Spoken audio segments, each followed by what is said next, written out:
नमस्कार मित्रांनो, सुप्रसिद्ध व्यंगचित्रकार स्वरराज ठाकरे यांचं एक व्यंगचित्र प्रसिद्ध झालं होतं। त्या व्यंगचित्रामध्ये भारत मातेचं प्रतीक म्हणून एका स्त्रीला फासावर लटकवण्यात आलं होतं।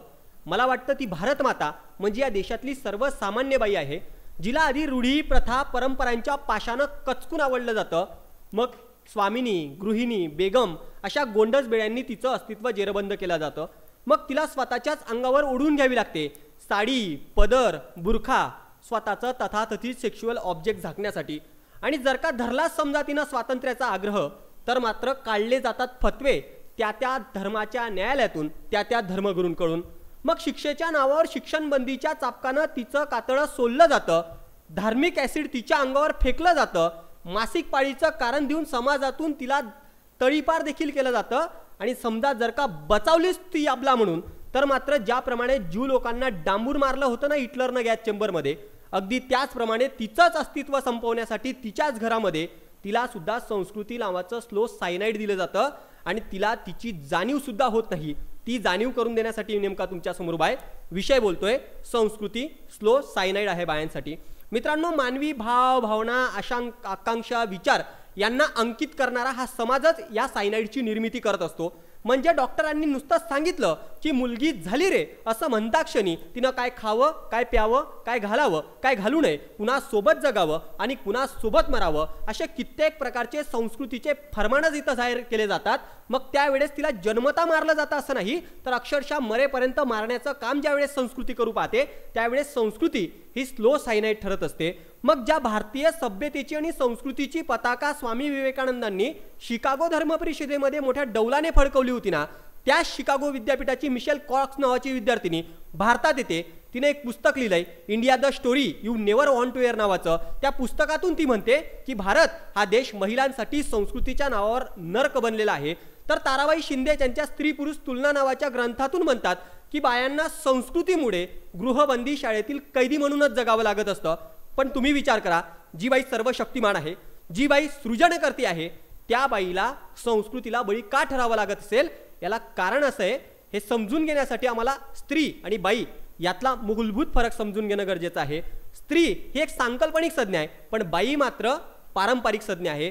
स्त्री हे प्रतीक आहे सृजनशीलतेचं, पण बाई मात्र प्रतीक आहे कमी लेखण्याचं। स्त्री स्वातंत्र्याचा काही अंश आग्रह धरते, पण बाईभोवती रूढी, प्रथा, परंपरा आणि संस्कृतीचा पास हा करकचून आवडलेला असतो।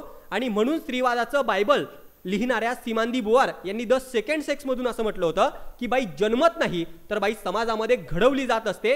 हे विधान सर्वश्रुत आणि जगमान्य असल्या कारणानेच सन्माननीय संयोजकांनी दिलेल्या विषयामध्ये बाई या संज्ञेचाच प्रयोग केलेला आम्हाला दिसून येत असतो। मग बाईसाठी संस्कृती हे स्लो सायनाइड कसं ठरत असतं, तर हे समजून घेण्यासाठी सुजान ब्राउन मिलर या स्त्रीवादी लेखिका यांनी म्हटल्याप्रमाणे की बाईचे दोन वेदनांची कारण आहेत।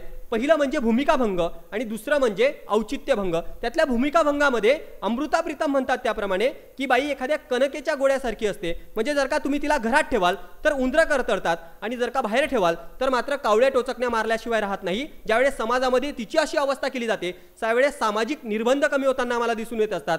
मग कुण्यातरी मूर्ख माणसानं सांगितल्याप्रमाणे की युद्धात आणि प्रेमात सगळं क्षम्य असतं, यालाच अघोषित नियम बनून पुढे हिंसाचार, दंगली, दरोडे यामध्ये या अराजकतेच्या काळात तिचे स्तन कापण्यापासून ते अक्षरशः तिची नग्न धिंड काढण्यापर्यंत ज्यावेळेस समाजाची मजल जाते ना, त्यावेळेस मात्र हे संस्कृती नावाचं स्लो सायनाइड किती भयंकर रूप घेतं हे आमच्या लक्षात यायला लागतं। मग या सगळ्यांमध्ये ज्यावेळेस संस्कृती ही भयंकररित्या आम्हाला पाहायला मिळते, त्यावेळेस ती स्वतंत्र झाली आहे का याचा विचार होणं गरजेचं आहे। यशवंत लोकनाथ म्हणतात त्याप्रमाणे आपण स्वतंत्र झालो म्हणजे नेमकं काय झालो, तर आतमधल्या तुरुंगातून बाहेर मधल्या तुरुंगात गेलो। म्हणजे काय, संस्कृती नावाच्या पिंजऱ्याचं फक्त स्वरूप मोठं झालंय, बाई वास्तविकपणे कुठेच स्वतंत्र झालेली आम्हाला दिसून येत नाही। कारण ज्याप्रमाणे एखादं तुरुंग असतं, त्या तुरुंगाला उंच उंच भिंती असतात, उंच उंच मनोरे असतात, त्या मनोऱ्यावरून एखाद्या सैनिकाची नजर कैद्यांवर असते। अगदी त्याचप्रमाणे कुठल्या तरी तथाकथित मनोऱ्यावरून तथाकथित संस्कृती रक्षकाची नजर बाईच्या बारीक हालचालींवर असते। आणि याचाच परिणाम म्हणून तिला संस्कृती नावाच्या जाचात वारंवार अडकवलं जातं। कारण कुठल्याही धर्माची अस्मिता ही तिथल्या संस्कृतीवर मिरवली जात असते, आणि म्हणूनच संस्कृती तिच्यासाठी स्लो सायनाइड ठरताना मला दिसून येत असतं। म्हणजे आम्ही जरी 21व्या शतकातले सुजाण नागरिक म्हणून वावरत असलो तरी सुद्धा आज आम्ही आमच्या 21व्या शतकातली खेटरं उंबरट्या बाहेर ठेवूनच घरात प्रवेश करत असतो आणि आजही आमची घरं मध्ययुगीन सरंजामशाहीतल्या संस्कृतीत असतील तर निश्चितच संस्कृती हे स्लो सायनाइड ठरताना आम्हाला दिसून येत असतं. पण संस्कृती नेमकं विष आहे की अमृत याचं वास्तविक स्वरूप काय हे समजून घेण्यासाठी स्त्रियांनी प्रयत्न करणं गरजेचं आहे आणि म्हणून त्यांनी तो प्रयत्न केला पाहिजे. कारण व्हॉल्टेअरचं एक जगप्रसिद्ध वचन आहे की ज्या लोकांना आपल्या भोवती गुलामगिरीच्या बेड्यांवर प्रेम असतं ती लोक गुलामगिरीला अत्यंत लायक असतात.